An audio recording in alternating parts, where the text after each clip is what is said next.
저는 오늘 역대하 35장 1절에서 19절 말씀을 통해서 주신 말씀대로 라는 제목으로 함께 은혜를 나누고자 합니다.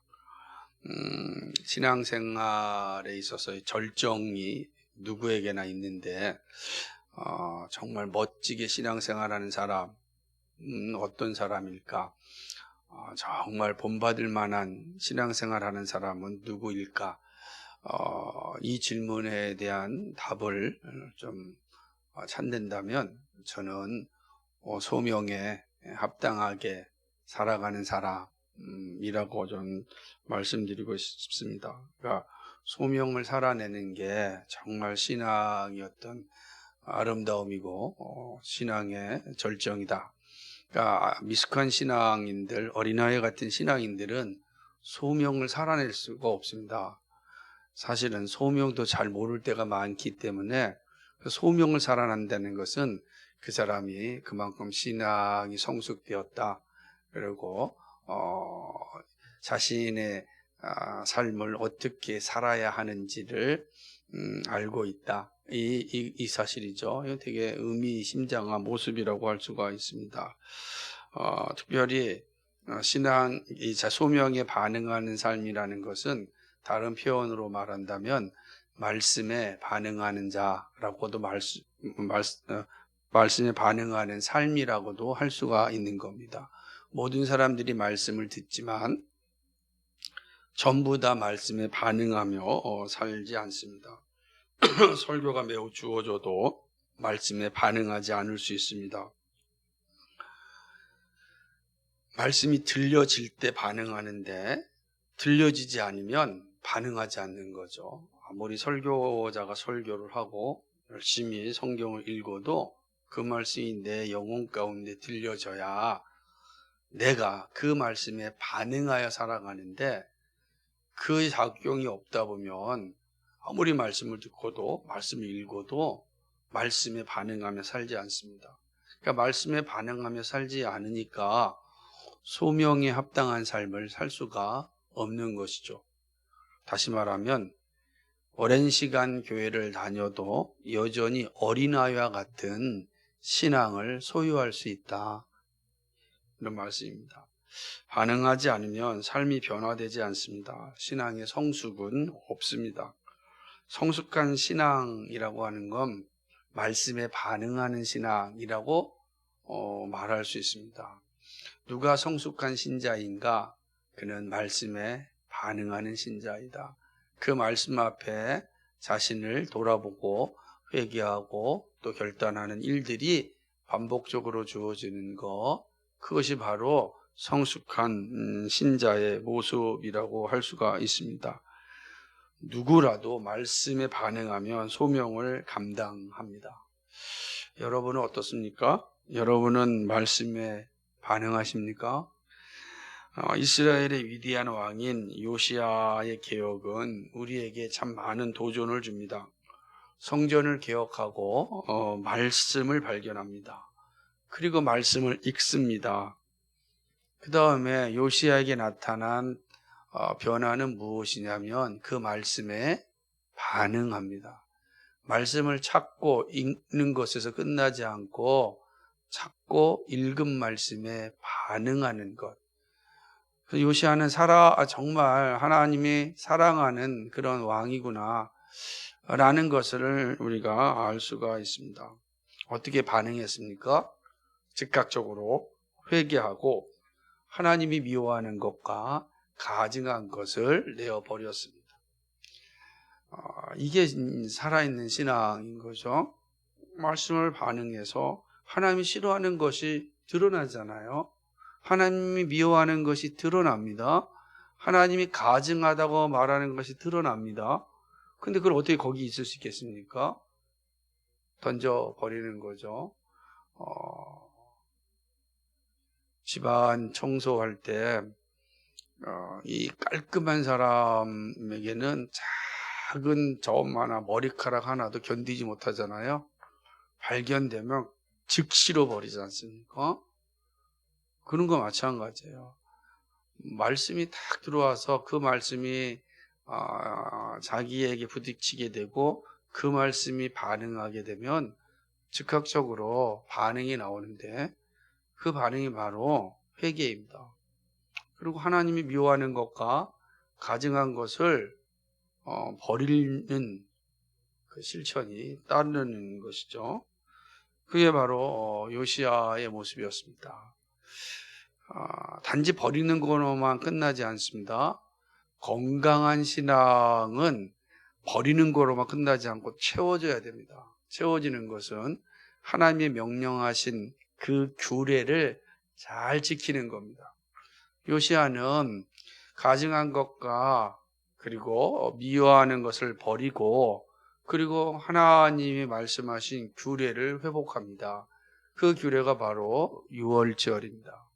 유월절은 이스라엘 백성들의 가장 중요한 절기고 가장 성대한 절기입니다. 이스라엘 백성들의 이집트에서의 해방, 이집트에서의 구원을 기념하는 이 날은 이스라엘 백성들의 정체성을 드러내는 아주 중요한 날입니다. 그런데 이 날이 많이 퇴색되어 버리고 말았습니다. 이 날을 하나님께서 주신 대로 지키지 않고 자신의 편리대로 지키는 겁니다. 예배를 드리는데 하나님이 정해 주신 방법대로 예배하지 않고 자기 마음대로 예배하는 것과 같은 겁니다. 그러니까 거기에 하나님의 영광이 나타나지 않는 겁니다. 요시야가 말씀을 발견하고 말씀을 읽으면서 자신들의 죄가 무엇인지 분명하게 드러났습니다. 그것은 우상 숭배하는 것과 더불어서 하나님이 말씀하신 유월절 규례를 말씀대로 지키지 아니함을 알게 된 것입니다. 그래서 요시야는 말씀대로 유월절을 준비합니다. 요시야가 준비한 유월절은 사무엘 이후에 존재하지 않았던 겁니다. 사무엘 이후에 요시야 때만큼 그렇게 유월절을 지킨 적이 없다 기록하고 있습니다. 사무엘 이후 때가 언제입니까? 우리가 잘 알아도 다윗과 솔로몬 시대이지 않습니까? 그런데 오늘 말씀을 보게 되면은 18절 말씀에 보면 선지자 사무엘 이후로 이스라엘 가운데서 유월절을 이같이 지키지 못하였고 라고 기록하고 있습니다. 다시 말하면 요시야는 아주 철저하게 성경 율법에 근거하여서 유월절을 지켰다는 거죠. 이스라엘 열왕의 시대, 그러니까 남쪽 유다뿐만 아니라 북쪽 이스라엘도 이런 유월절을 지키지 아니한 겁니다. 이 역대기 기자는 지금 요시야가 행하고 있는 이 유월절이 얼마나 하나님의 말씀에 충실한지를 기록으로 남겨놓은 거죠. 그만큼 요시야는 하나님의 말씀에 철저하게 반응하였습니다. 이스라엘 백성들은 이 유월절을 지키기 위하여서 가장 먼저 한 것은 직분을 회복시키는 일이었습니다. 이 유월절을 지킬 때 요시야 왕이 가장 먼저 한 것은 유월절을 주관하는 직분자를 그 직분을 회복시키는 것이 우선이었습니다. 이게 되게 중요한 거예요. 그러니까 직분이 망각되어지면 거룩한 유월절을 지킬 수가 없는 겁니다. 유월절 주관이 누가 합니까? 왕이 하는 게 아닙니다. 모세 율법에 의하면 유월절은 누가 하죠? 제사장이 하는 겁니다. 그러니까 제사장이 주관하는 겁니다. 그러니까 요시야가 유월절 모든 제사의 주권을 제사장에게 넘깁니다. 그러니까 제사장이 이제 그 권한을 이어받고 하나님의 말씀에 따라서 유월절을 준비하는 겁니다. 이게 정말 중요한 포인트이죠. 직분이 회복되어지는 게 오늘 요시야 유월절에 매우 중요한 모습이 되는 것입니다. 사실은 유월절은 나중에 보겠지만 장차 오실 예수 그리스도를 바라보게 하는 것 아니겠습니까? 그래서 유월절은 이스라엘 백성들에게 언약을 기억하고 구원을 바라보게 한 매우 중요한 겁니다. 그리스도가 오실 때까지 유월절을 지킵니다. 하나님의 은혜의 구원을 기억하는 것이죠. 그러나 유월절 어린 양이신 예수님이 오심으로 이제 유월절은 더 이상 지키지 않습니다. 예수님 안에서 매년 드려야 하는 유월절이 이제 완성되었기 때문이죠. 그러니까 더 이상 예수님이 오시기 전까지는 유월절 지켜야 되는 거예요. 그 예수님이 유월절에 십자가에서 못 박혀 죽으셨잖아요. 유월절 어린 양으로 죽으심으로 더 이상 이제 유월절 절기의 그 의미는 예수님이 십자가에 죽으신 게 사라졌습니다. 그러나 예수님이 오시기 전까지 유월절은 이스라엘 백성들이 지켜야 되는 하나님의 율법이요 규례였던 것입니다. 사무엘 이후로 이 유월절은 성경의 가르침대로 지키지 않았습니다. 그러나 이제 요시아가 이 말씀에 반응하면서 아주 정확하게 지키게 되는 것입니다. 제사장에게 직분을 회복시키고 레위인들에게 또 이 레위인들이 해야 되는 그 직무를 이제 다시금 확인시킵니다. 근데 여기서 한 가지는 이제 이전에는 성막이 있을 때는 레위 자손들이 법궤를 들고 가지 않았습니까? 성막으로. 하지만 솔로몬 성전이 세워지고 난 이후에는 더 이상 법궤를 들 필요가 없죠. 그래서 솔로몬 성전 안에 이제 법궤를 이제 다 안치시키는 겁니다. 그러니까 아주 철저하게 그 맡은 사람들이 해야 할 일들을 차례대로 하는 거죠. 레위 자손들은 모세가 정하여 놓았던 차서, 여기는 24반열인데 24반열에 따라서 그에 맞게끔 직무를 이제 수행하는 것입니다. 근데 이 모든 것이 다 모세의 율법과 다윗과 솔로몬의 글에 나온 대로 요시아가 철저하게 이게 준행하는 것입니다. 유월절 말씀대로 유월절 어린 양을 잡고 형제들을 위하여 예비하게 하되 하나님께서 모세를 통하여 전하여 주신 말씀대로 준행하였다. 이 중요한. 그러니까 요시아가 하나님께서 모세를 통하여 전하여 주신 그 말씀대로 다 준비한 겁니다. 이렇게 이제 요시아는 아주 철저하게 말씀에 순종한 모습을 보게 됩니다. 근데 여기서 더 이제 7절부터 매우 중요한 모습이 나타나는데 요시아가 단지 이 율법의 조문만 지키는 것으로 끝났다고 한다면 그 뭐 왕이 할 수 있는 일이니까 뭐 내가 왕의 자리에 있더라도 그럴 수 있을 것이다 라고 혹 생각할 수 있을지 모르겠습니다. 그러나 요시아는 여기서 머물지 않고 직접적으로 자신을 헌신하는 것을 보게 되는 것입니다. 7절을 보면 요시아는 자신의 소유 가운데 어린 양과 어린 염소, 그죠? 3만과 수소 3천을 유월절 제물로 헌상합니다. 자, 이 장면이 잘 보세요. 왕이 꼭 이럴 필요는 없죠. 왕은 얼마든지 명령하여서 재물을 거둘 수 있는 권한도 있고 그 힘도 있습니다. 그런데 요시아는 그러지 않았다는 거예요. 자기 거를, 자기 소유를 제물로 바쳤습니다. 그럼 그 모든 제물은 나중에 보면 알겠지만 피를 뿌리고 남은 고기들을 모든 백성들에게 나눠주거든요. 나눠주는 거. 그러니까 이 유월절 번제물을 다 백성들에게 나눠주는데 지금 거기에 쓰이는 제물을 왕이 자기 것을 헌신한 겁니다. 우리가 참 배워야 될 모습 가운데 여기 있습니다. 이 모습을 보게 되는 거죠. 저는 우리 여기 오셨던 우리 노회장이셨던 조대천 목사님이랑 같이 있으면 가끔씩 참 배울 만한 것이 생겨납니다.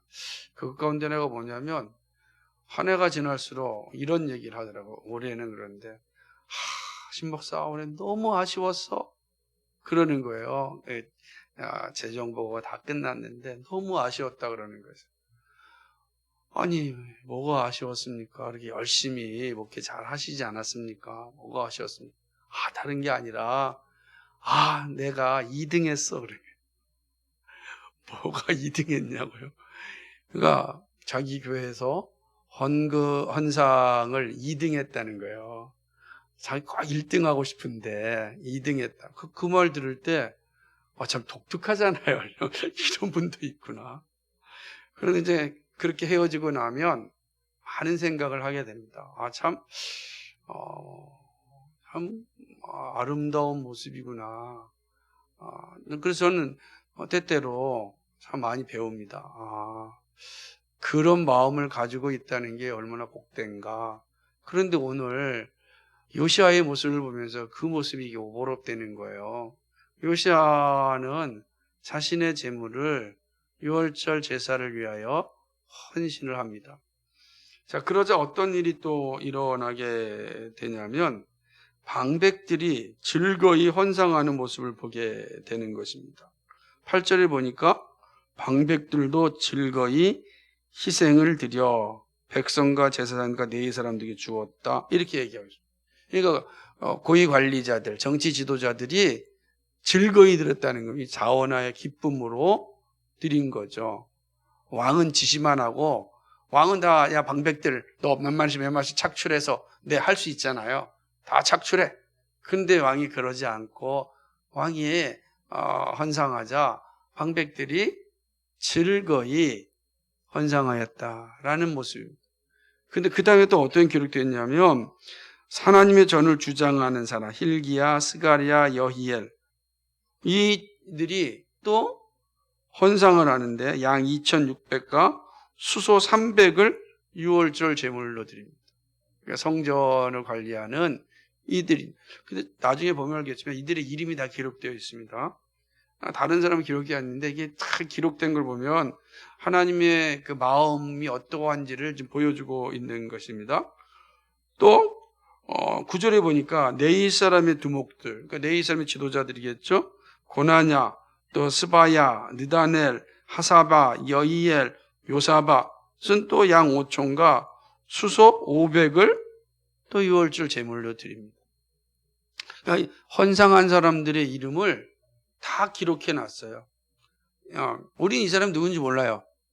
그죠? 본 적도 없고 만난 적도 없는 사람들입니다. 근데 하나님께서 이 사람들의 이름을 이 성경책에 기록해 놓고 오고 오는 주님 오실 때까지 우리로 하여금 읽히게 하셨습니다. 근데 여기에는 다 뭐죠? 다 즐거이 드림이죠. 즐거이 드림. 그러니까 요시아의 결단이 결국은 전체의 변화를 가져온 거죠. 요시아가 말씀에 반응하고 순종하고 결단하자 이러한 변화가 이스라엘 전체에 일어나게 된 겁니다. 자, 이렇게 모든 제물들이 준비가 되었습니다. 그러자 제사장들은 이제 짐승의 피를 받아서 다 제단에 뿌립니다. 이 사람들은 번제물을 모든 백성들에게 나눠줍니다. 그리고 아삭과 하만과 같은 노래하는 사람들은 이제 노래하는 자리에 서 있고 성전 문지기들은 움직일 필요가 없습니다. 그 자리에서 자기의 직분을 감당합니다.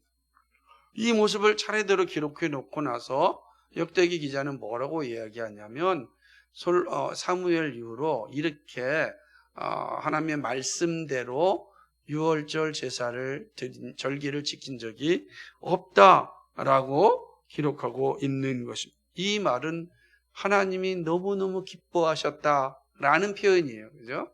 하나님이 너무 기뻐하셨고 즐거워하셨다라는 것을 이렇게 기록하고 있다라고 하는 것입니다. 참으로 감격스러운 날이 아닐 수 없습니다. 근데 이때가 언제냐면은 요시아가 왕이 된 지 18년째, 그의 나이 26살이 되는 해입니다. 그러니까 이때에 이스라엘은 하나님의 말씀으로 왕성하였습니다. 그죠? 말씀이 예루살렘 안에 가득 차 있었다. 우리가 그죠? 에스겔 선지자의 표현대로 이야기하면은 여호와의 영광이 예루살렘 가운데 가득 임하였다라고 말할 수가 있는 것입니다. 이 요시야의 모습은 하나님의 사람이 가지고 있어야 할 것이 무엇인지를 잘 보여주고 있습니다. 무너지는 나라를 회복하게 한 위대한 신앙인의 모습을 보게 됩니다. 한 사람이 가진 권력을 어떻게 사용하느냐가 얼마나 위대한 역사를 만들어 내는가를 잘 보여주는 것이죠. 그래서 그 권력을 어떻게 사용하느냐, 이게 정말 중요합니다. 하나님을 영화롭게 하기 위하여서 권력의 본 목적에 충실하면 온 백성이 기쁨을 누리게 됩니다.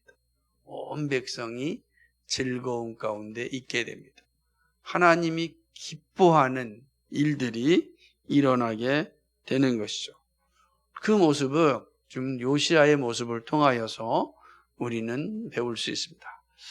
자, 그렇다고 한다면 오늘 이 요시야, 나중에 다음에 보게 되면 요시야의 이제 죽음 앞에 오늘 이 요시야의 이 유월절 절기, 말씀에 반응하여 유월절 절기를 지키는 이 모습이 오늘 우리에게 주는 그런 교훈이 뭔가 한번 생각해 보고자 합니다. 첫 번째는 이런 겁니다. 말씀은 살아있다라는 사실입니다.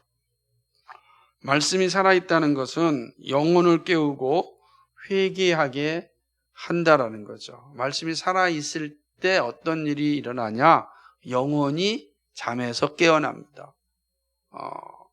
자신의 죄를 깨닫게 되고 회개하는 자리에 이르게 되는 거죠. 단지 사람에게 영향을 주는 것으로 끝나지 않고 영혼의 회심에 이르게 하는 것입니다. 발견된 말씀은 요시야의 마음을 움직였습니다. 그는 자신의 죄를 알게 되었습니다. 그 말씀이 요시야로 하여금 죄를 깨닫게 하였습니다. 그리고 깨달은 데서 멈추지 않고 그 죄의 원인이었던 모든 가증한 것과 미워하는 것들을 다 내어버리게 하였습니다. 그리고 그곳에 하나님의 것으로 가득 채웠습니다. 버린 곳에 하나님의 말씀으로 가득 채웠던 것을 보게 되는 것입니다. 죽은 문자는 감동은 주지만 회개의 자리에 이르게 하지 않습니다. 그래서 잠시는 기쁘게 할 수 있을지 모르지만 영혼은 변화시키지 못합니다. 위대한 인문학의 소설들, 인문학의 글들이 우리에게 감동을 주고 새로운 깨달음을 줄 수 있지만 우리의 영혼을 변화시키지 못합니다. 한계가 거기 있는 거죠. 깨달음과 감동을 갖게 할 뿐이지 우리의 영혼을 변화시키지 못합니다. 맞아.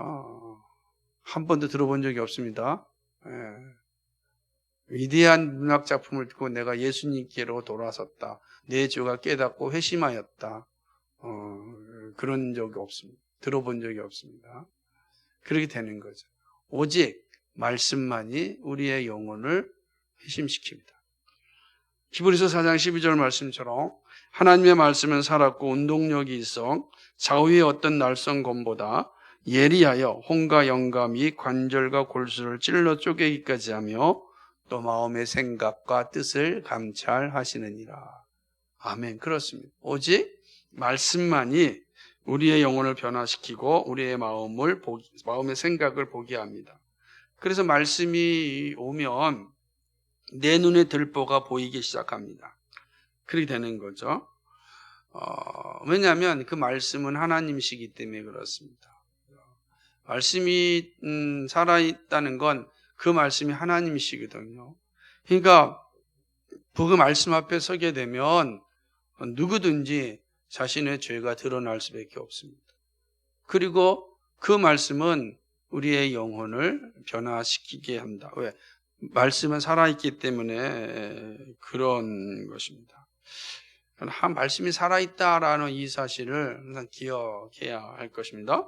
이것이 우리가 첫 번째 얻을 수 있는 그런 가르침입니다. 두 번째 가르침은 살아있는 영혼은 말씀에 반응합니다. 그렇죠? 살아있는 영혼은 살아있는 말씀에 반응한다라는 사실을 잘 이해하셔야 됩니다.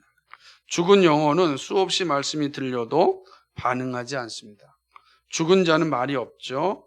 그러나 살아있으면 반응합니다. 영혼이 살아있으면 말씀에 반응합니다. 말씀에 반응하는 사람은 거듭난 사람입니다. 이거 항상 같이 가는 겁니다. 그래서 누구라도 말씀에 반응하면 그는 살아있음을 의미합니다. 말씀이 들려질 때 또 회개합니다. 자신의 직분에 봉사합니다. 하나님의 영광을 위하여 즐거이 헌상합니다. 요시야는 말씀에 반응하였습니다. 그리고 말씀대로 순종하였습니다. 말씀을 듣고 말씀을 받았다고 해서 모두가 다 순종하지 않습니다. 오직 영원히 살아있는 사람만 합니다.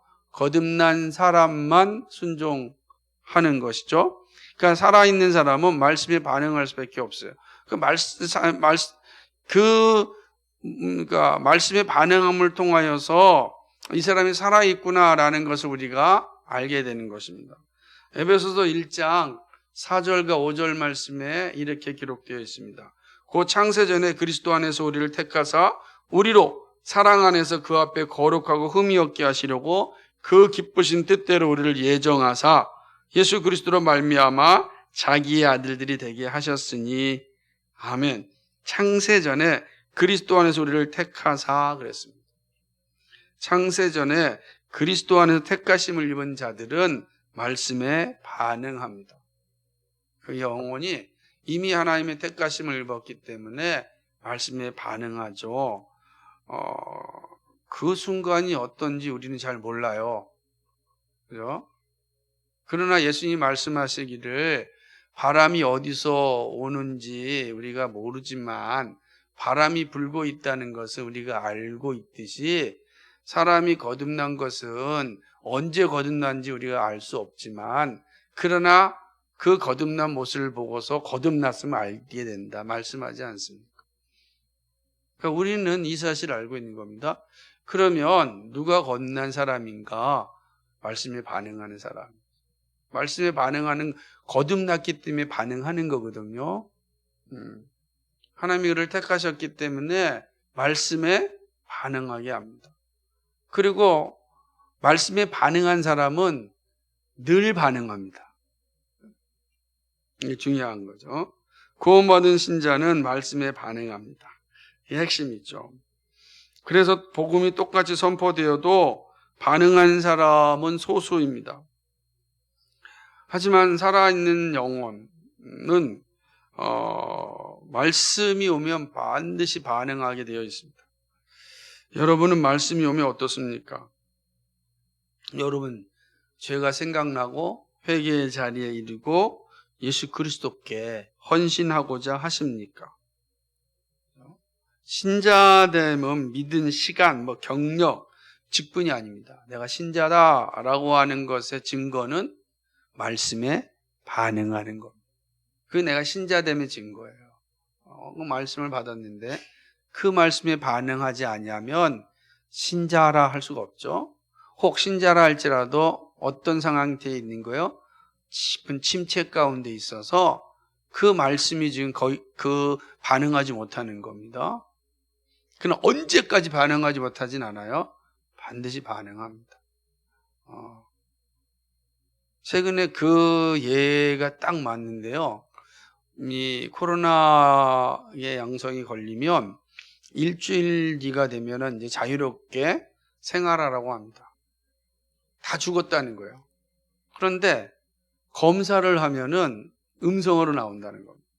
왜냐면 아주 작지만 정말 극소수지만 여전히 바이러스가 남아 있어서 반응하기 때문에 양성이라 나오지만 그건 곧 없어질 거라. 그래서 위험하지 않다. 이렇게 의료진이 진단을 내린다고 합니다. 그렇다는 거죠. 남아있으면 반응해요. 그러니까 그 사람이 영적 침체에 있어서 당장은 반응하지 않아도 정말로 거듭난 사람, 살아있는 영혼은 반드시 말씀이 가면 반응하게 되어 있습니다. 근데 반응하지 아니하면 그건 죽은 자라고 할 수가 있는 것입니다.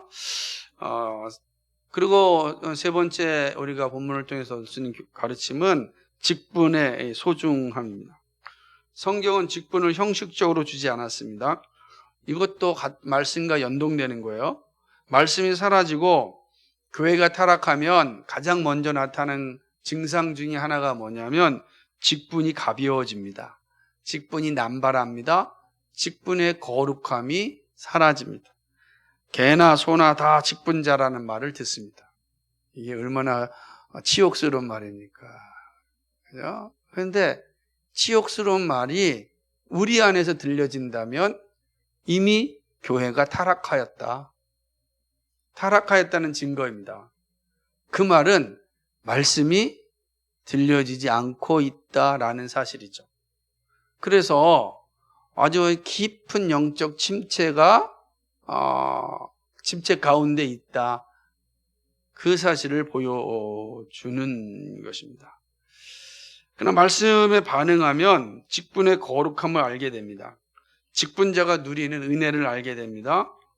여러분, 이스라엘이 타락하였을 때 제사장, 레위인, 노래하는 사람, 성전 문지기 등 이 사람 각자 하나님께서 직분을 세웠잖아요. 봉사자로 세웠잖아요. 근데 이들이 있어야 될 때가 사라진 거예요. 그렇게 되는 겁니다. 근데 말씀이 다시 회복되니까 직분이 다시 회복되는 겁니다. 직분이 회복되었다. 직분의 거룩함이 회복되었고요. 직분의 소중함이 회복되었다. 그거는 교회가 개혁되었다라고 하는 겁니다. 교회의 부흥이 임하였다라고 하는 것입니다. 반드시 말씀에 반응하게 되는 교회, 반응하게 된 신자는 직분의 위치가 회복됩니다. 거룩함이 회복됩니다. 그래서 사실은 직분처럼 고귀한 게 없는데 교회 직분처럼 세상의 직분보다 아주 우습게 여기고 가볍게 여기고 생각을 합니다. 왜 그렇죠? 세상의 직분은 돈이라도 받죠. 그런데 교회의 직분은 돈을 받는 게 아니잖아요. 타락할 때 나타나는 증상이에요. 타락할 땐 반드시 직분의 경중을 돈으로 따집니다. 그러나 말씀에 반응하여 부흥이 일어나게 되면 직분 그 자체의 소중함과 거룩함과 존귀함을 갖게 됩니다. 그래서 교회 성도들이 직분자를 존귀하게 여깁니다. 직분자들이 자기 직분에 대하여서 아주 커다란 자부심과 자존감을 잘 유지합니다. 이 거룩한 것을 받았으니 얼마나 두렵고 떨리겠습니까? 근데 그러지 아니하면 모든 직분자들이 형식화되어지는 거죠. 대표적으로 목사부터 그렇게 되겠죠. 목사의 직분이 얼마나 소중하고 거룩한데 그 거룩한 것 소중함을 가볍게 여기게 되죠. 사람이 말씀으로 변화되겠어? 라는 생각을 갖게 됩니다. 반드시 그렇게 돼요. 그러면 타락한 겁니다. 침체 가운데 빠진 겁니다. 그러니까 우리 이 사실을 기억해야 됩니다. 우리의 모습을 잘 보는 게 필요하다 생각합니다. 마지막 네 번째는 살아있는 말씀은 반드시 예수 그리스도를 바라보게 합니다. 이게 핵심이죠. 그러니까 6월절 어린 양, 그 예수 그리스도를 바라보게 합니다. 말씀이 우리 가운데 오면 반드시 말씀 우리를 향하여 예수 그리스도를 향하게 하는 것입니다. 6월절을 지키고 어린 양을 잡아 제물로 드립니다. 이 모든 것은 단지 6월절 제사로 끝나는 것이 아닙니다. 해마다 반복적으로 드리면서 구원의 은혜와 자신들의 죄를 고백하게 될 것입니다. 해마다 드리는 6월절은 육신의 구원만 가르칩니다. 그러나 영원한 구주로 오실 예수님이 오시면 더 이상 6월절 절기를 지키지 않습니다. 그러니까 이렇듯 모든 말씀, 그죠? 살아있는 말씀은 우리로 하여금 예수 그리스도를 향하게 합니다. 그 말씀을 통해서 예수 그리스도께 집중하게 합니다. 그리고 그 예수 그리스도 안에서 참된 안식을 누리게 합니다. 이 사실을 잘 기억하는 게 중요한 것입니다. 자, 그러면 우리는 어떻게 살 것인가? 중요하죠. 우리는 말씀이 회복된 유대의 영광을 보았습니다. 말씀에 반응할 때 어떠한 열매가 나타나는지 보았습니다. 그럼 말씀에 반응하려면 어떻게 될 것인가? 어떻게 해야 되나? 말씀을 들어야죠. 말씀을 들어야지 반응하죠. 근데 말씀을 듣는다라는 것은 단지 귀로만 듣는 것이 아니라 말씀에 대한 깨달음을 의미하는 겁니다. 말씀을 듣고 깨달을 때 우리로 하여금 영적인 어떤 실천의 자리, 성숙의 자리로 나아가게 하는 것입니다. 그래서 그 일이 되게 중요하죠. 그런 말씀을 들으려면 어떻게 해야 되겠는가? 가장 우선순위로 예배의 자리가 소중한 겁니다. 우리가 예배의 이 자리를 가볍게 여기면 안 되고 정말 예배의 자리를 소중하게 여겨야 돼요. 그리고 그 예배의 자리에서 아버지의 말씀이 잘 선포될 수 있도록 기도하고 기대해야 되는 겁니다. 그죠? 여러분이 설교자를 통해서 그 말씀이 잘 선포될 수 있도록 기도하고 여러분 기대해야 돼요. 그러면 그 말씀이 나에게 들려집니다. 그리고 나에게 그 말씀이 들려질 때 우리는 그 말씀에 반응해야 돼요. 그래서 하나님, 내가 이 말씀에 반응하는 자 되게 해달라고 여러분 기도해야 돼요. 정말 그거는 성령께서 우리 안에 자연스럽게 일어나거든요. 그래서 보면 어떤 분들은 말씀을 듣고 실질로 가서 회개하고 자신을 돌아보고 내가 이렇게 살면 안 되지, 내가 좀 더 하나님 앞에 가까이 가야지 라고 하는 사람이 있는가 하면 어제 목사님 무슨 말씀 하셨는가 기억이 잘 안 나네 라고 하는 사람이 있는 겁니다. 그러면 주일날 말씀을 들었어도 그 말씀이 그 안에서 반응하지 않으니까 영혼이 성숙되지 않죠. 성숙되지 않으니까 헌신하지 않는 거예요. 그죠? 헌상하지 않는, 그 불가능한 겁니다. 여러분, 말씀이 반응할 때만 내가 하나님 나라를 위하여 헌신할 수가 있어요. 결코 헌신은 의지로 나오는 게 아니란 말이에요. 말씀에 반응한 사람만 하는 겁니다. 그래서 우리는 기도해야 됩니다. 하나님, 내가 정말 이 말씀 앞에 그 말씀이 나를 인도해 줄 수 있고 그 말씀에 내가 반응하여 그 말씀을 실천할 수 있는 믿음을 달라고 기도하셔야 돼요. 그러면 놀랍게도 하나님께서 여러분의 삶 속에 함께 하심으로 말씀의 변화가 일어나는 겁니다. 우리가 요시야의 모습을 통해서 우리는 우리 시대에 우리가 어떻게 살아야 될 것인지 우리가 생각해 보았습니다. 하나님의 말씀에 반응하는 그런 하나님의 사람들이 되기를 주님의 이름으로 축복합니다. 거룩하시고 자비하신 하나님 아버지, 고맙고 감사합니다. 오늘 말씀을 통하여 우리에게 가르쳐 주시는 이 진리를 다시 한번 묵상합니다. 하나님 아버지, 정말로 하나님 말씀에 반응하여 하나님께 헌신하고 성숙한 성도의 삶을 살아갈 수 있도록 도와주옵소서. 하나님을 영화롭게 하는 일에 힘쓰는 우리의 삶이 되게 하여 주옵소서. 감사하며 예수님 이름으로 기도하였습니다. 아멘.